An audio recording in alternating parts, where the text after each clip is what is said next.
Welcome to the Breakfast Leadership Show, where we interview global thought leaders on business, leadership, and life. Here's your host, keynote speaker, best-selling author, and chief burnout officer of the Breakfast Leadership Network, Michael Levitt.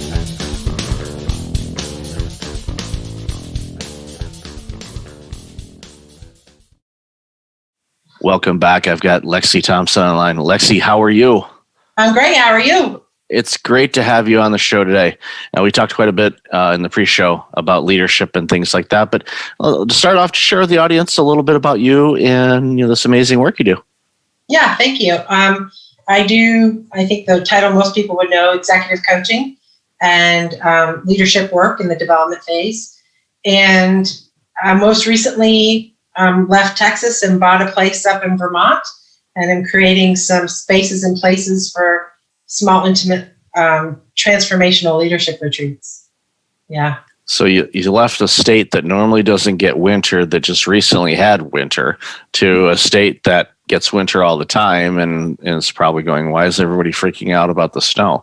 But that's kind of a reverse direction, because a lot of people, well, especially in California, are flocking to Texas for the more, tax-friendly status of businesses and a variety of other things. I know Austin has been seemed to be a mecca of major growth. A lot of people that I know have relocated there, and I thought, it's like, you can't all be Austin City Limits fans. I mean, what there's something else going on there, and I know there's just a big resurgence on that. But so the relocation from one of the largest states in the union to Vermont, which is obviously footprint wise is a lot smaller, and different way of life and all of that. How was the adjustment from that for you?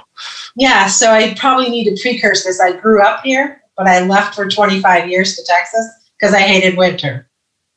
And then I always knew I'd have like a summer home somewhere around here. New England's very magical in the summer, and a summer home turned into hey, I don't really want to not be here anymore. Turned into, I actually really like winter. I don't know if it's hot flashes that make me like winter or what it is, but this winter's been magical. And being up here, we moved permanently up here in 2019, just before COVID hit. And I couldn't have felt more blessed to be up on a mountain range than during this time. Yeah, it's amazing. And I've spent some time in New England in every season. I've been there, in Boston and in Maine and all of those places. And each season, it is magical. There's something about it, not just these were, some of the first states, not just that. And that so many of the states did a great job of protecting a lot of the heritage buildings where, you see in a lot of other places that did not happen.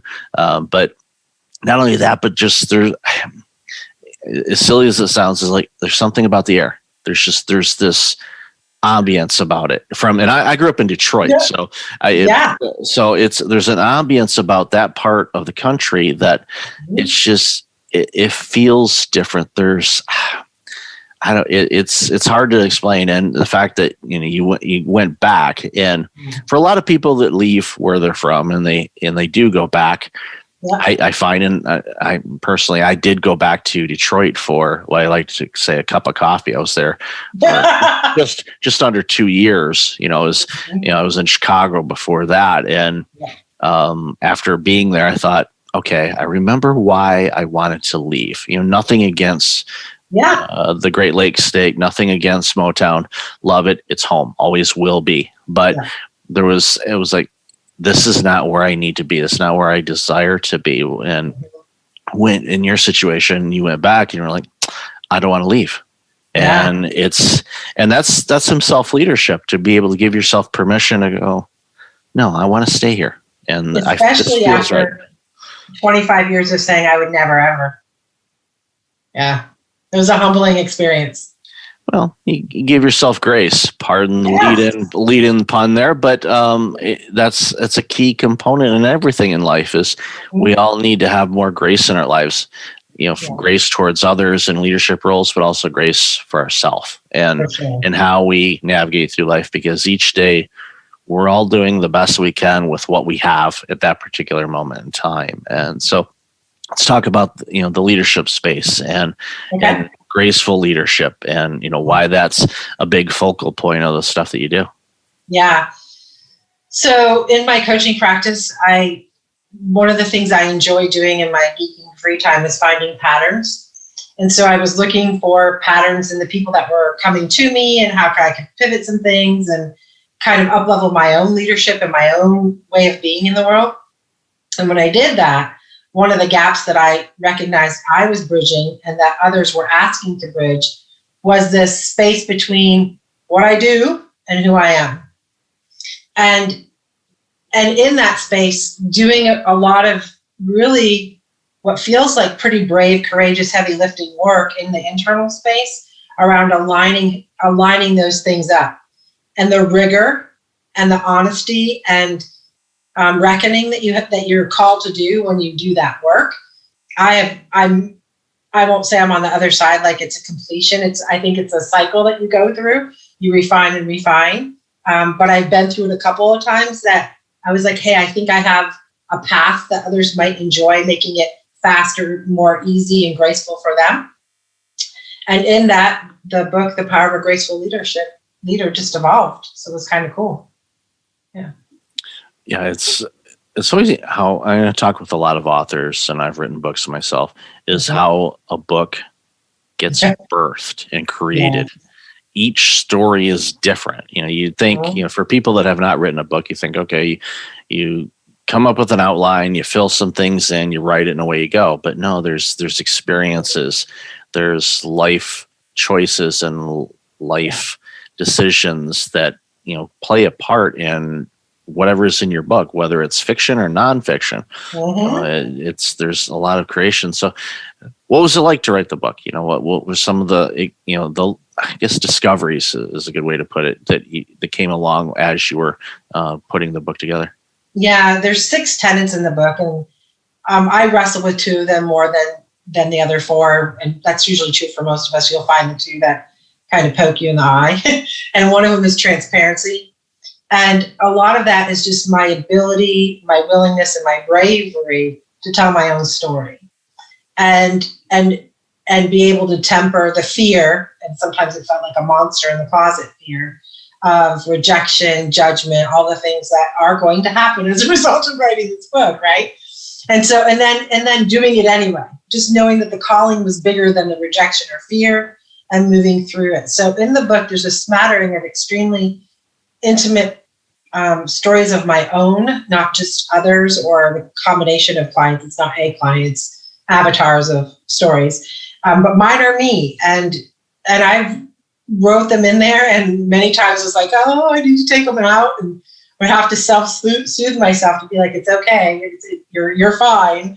So that was a big lesson for me, because here I am, on the pulpit saying transparency and leadership is crucial.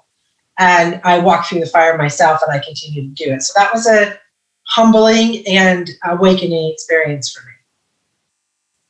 Yeah, each of my books were different experiences, and writing them, my 369 days book that talks about my burnout and year of losses and all of that. It was, recounting experiences that happened and, framing them in a way to, bring people along, to kind of let them know what it was like to go through those experiences, because there was experiences around those experiences, and try to bring them along with that. And then the Burnout Proof book, which ironically, it came out earlier this year. I actually started writing that book before I wrote 369, and 369 came out in 2017. So it's been on the back burner for years, but it kept getting, I want to say rewritten, but there were a lot of things and experiences and of people that I've worked with and things that I've observed that it's like, okay, this would strengthen the book. And it kept doing it and doing it. And then the book was ready to go last February. And then, my dad had passed, and it's like, well, I'll deal with it. And all of a sudden I'm, in Florida, and I was saying, lockdown, what are you talking about? It's like, oh, crap. And you're watching the news and you're like, and the national news is just completely ripping Florida apart for, and I'm like, wait a minute, I'm where they're ripping apart. Uh-oh. And now thankfully I had a mask, because in January, when the news started to break out of Wuhan on some things, my better half said, we should probably order some masks.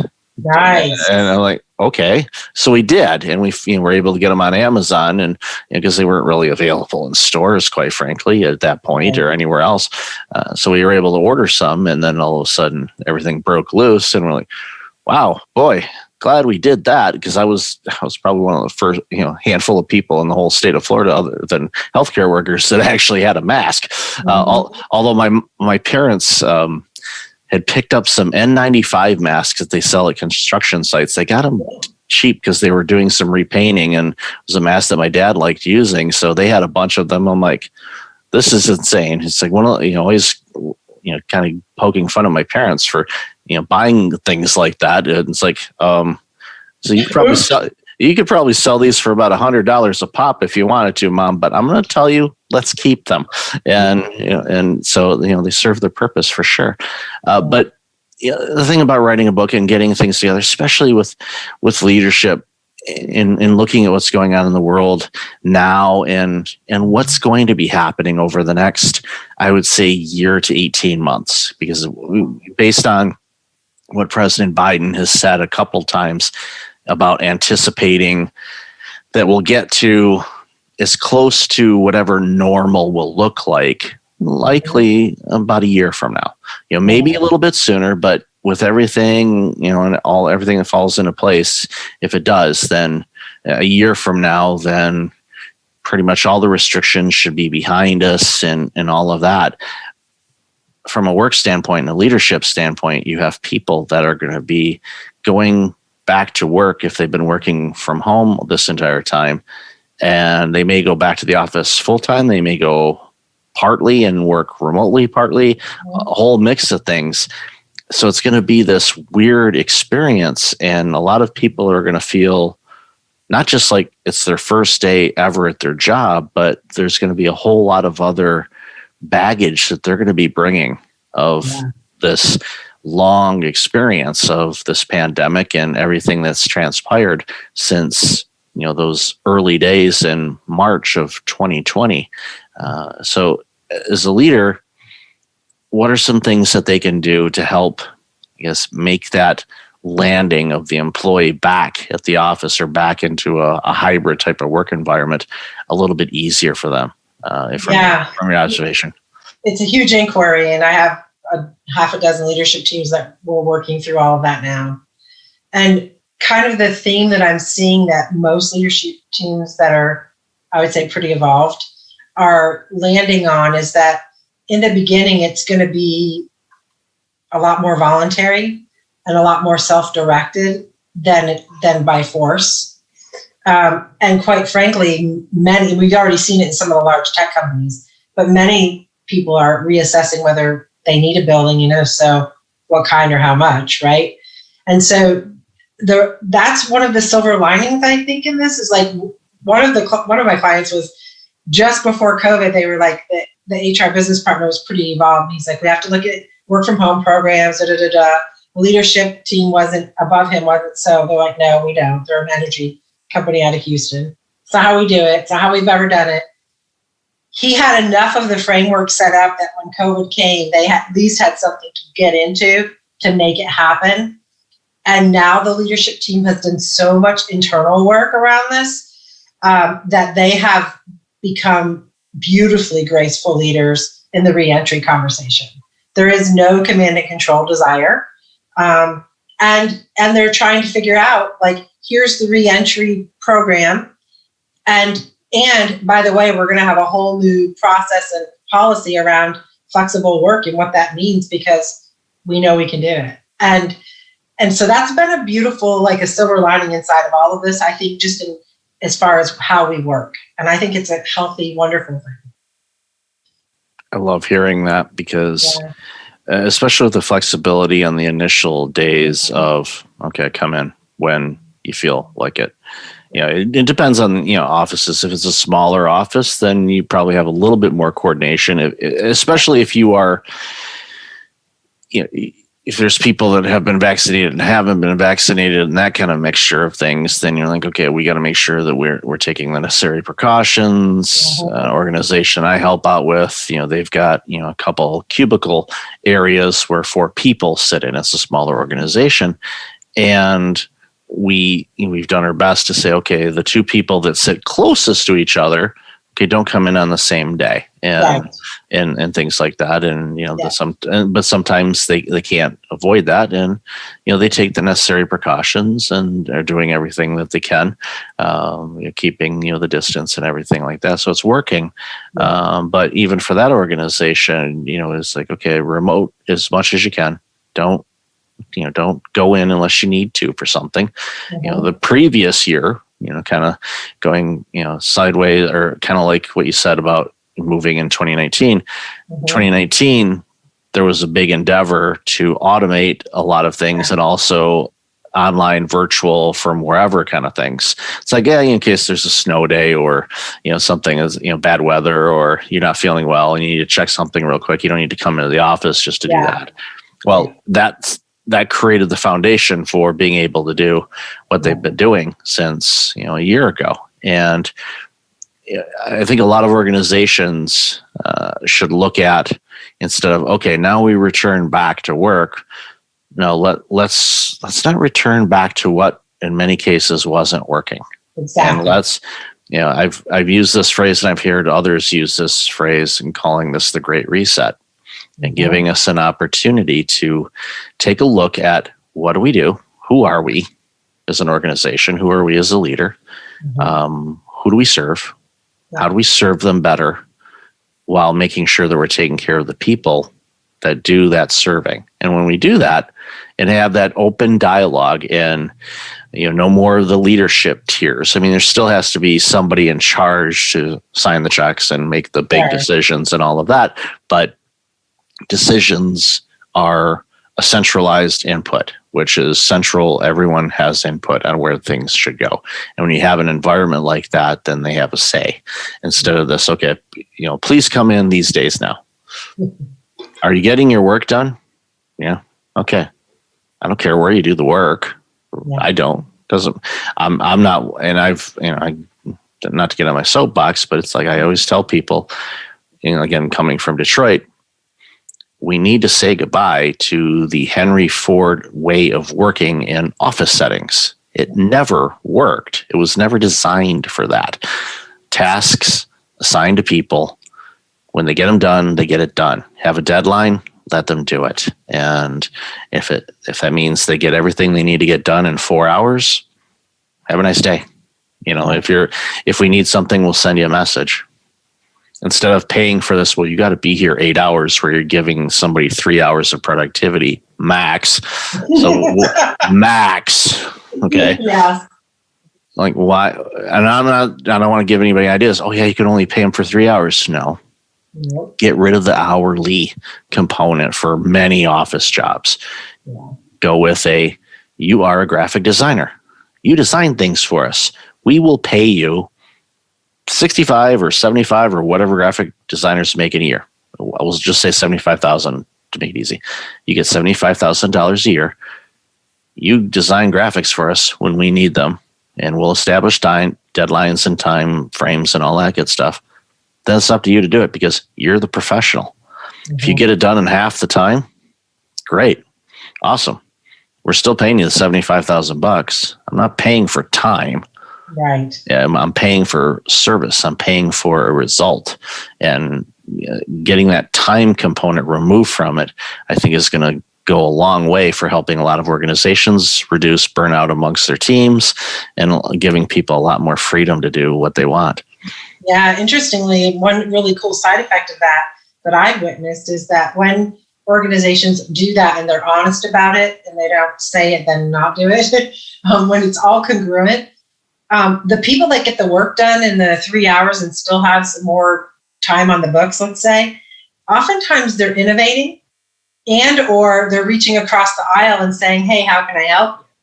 And I think that was unexpected, definitely from the command and control position, outcome of all of this. And it's been a beautiful thing to witness. And then for leaders to sit back and figure out, wow, how do I harness that? Because the competencies that people are going to need in leadership right now are different.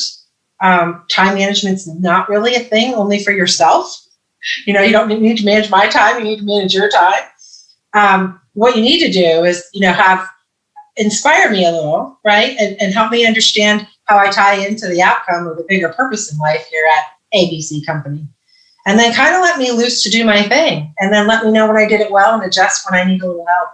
And it sounds so simple, but it's a struggle for leadership to have that much hands-offness.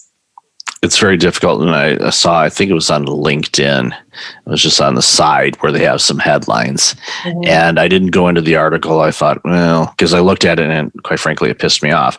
So I didn't click on it. I probably should look at it. But basically, one of the biggest things that are in demand right now is, time management software for employees. And that irritates me because I tell this to management all the time when I have meetings back in the olden days when you could go to an office and meet with clients instead of over Zoom. But I'll still do it over Zoom. I ask them, okay, why do you need this time management thing? Mm-hmm. Well, we want to make sure our employees are doing this. That's why you see the Zoom fatigue and all of that, because you need to be connected from Zoom from 8:30 till 5 p.m., 5 days a week and all of that stuff. And I'm like, well, why do you do that? And it's like, well, because we don't trust our employees. They're going to be watching Disney Plus or watching Netflix all day or not there or whatever. I'm like, so let me ask you a question. If you don't trust your employees, why do they work there? Yeah. Why did you hire them? If you don't trust your employees, fire them. Okay? If you don't trust them, fire them and find some people you can trust and lead. But that's the problem is managers. Managers can't trust because managers have never been taught how to manage. Most leaders have not been taught how to lead. It is a self-driven activity. As a leader, I know you as well. The leadership training you have grown from and nurtured and made your own, a good chunk of that, if not majority of it, was you investing your time to be the best leader you could be. Yes. Most corporations don't have a line item for, we're going to give you $100,000 a year towards your professional development. Yeah. I'd be looking for the cameras and saying, okay, what kind of joke show are we on? This is not real. Like, is there a camera in here? Where is it? It's like, what? No, it doesn't happen. And that's a problem because managers are notoriously bad for micromanaging their teams. And they've had a really difficult time since this pandemic because they can't just constantly walk up to your desk. What are you working on? What are you working on? Well, now they got to do it via Zoom. It's like assign a task, give them the clear guidance, let it go, and make sure they have everything they need to do the job. Yeah, I think the biggest thing for leadership, I think just in life in general, but specifically for emerging leaders, is being able to hold kind, candid, clear conversation. And when you can do that, everything else just falls into place, one way or the other. Yep. Yeah, it's you give people the work that they need to do, you get out of their way, you have deliverables. Mm-hmm. If they deliver them, congrats. If they don't, then that's when you start working on helping them with it, figure out, okay, maybe this isn't the right role for them and adjust accordingly. But this constant watching them creates dissent. Mm-hmm. And, there was a study that was done a few years ago by Ceridian, up in Canada, but, they're in the US as well, where the survey indicated that 73% of Canadians surveyed indicated if they were offered a job today, they would take it. Yeah. So almost 8 out of 10 people would get up and leave their job right now if they were offered a new job. So imagine you're an organization and you think, okay, 73%, well, be accurate here. 73% of your team would up and leave right now if someone offered them a job. Well, guess what? As this new economy and everything comes out of this, there's going to be some, in my estimation, some amazing opportunities for a lot of new roles to come out. And those organizations are going to say, we need people. Yeah. We need a lot of them. And we need them in this skill set. And they're going to go, where are they? Well, here's an organization here that's got this rich in talent on those things. And they're going to come in, they're going to completely rip out your infrastructure and take away your key people because they were in that 73% because you have managers that micromanage them all the time. Yeah. So if you're an organization that micromanages your people, my hunch is you probably want to learn a new trick because you're going to lose some key talent over the next few years. I see it happening, and I don't want to celebrate that, but I also don't want to diminish that. That is an awakening for organizations to take a look at their management team and go, okay, why do we have the high turnover? Why do we have all these challenges? It's because we're not leading with grace. We're leading with the stick and carrot. Well, everybody's carrying a stick, and there's no carrot at the end of it. They just keep smacking. Keep moving it. They keep moving it. Yeah. No, I only do that with my dog, and it's with his toy, not with a carrot. But awesome. Lexi, I've enjoyed this conversation. Where can people find out more about you and this awesome work that you do? Oh, thanks. AlexsysThompson.com, and it's at Alexsys on all the social media profiles as well. So thank you. And I'll definitely have that information in the show notes. So, Lexi, thanks again for being on the show. Really appreciate it. You're welcome.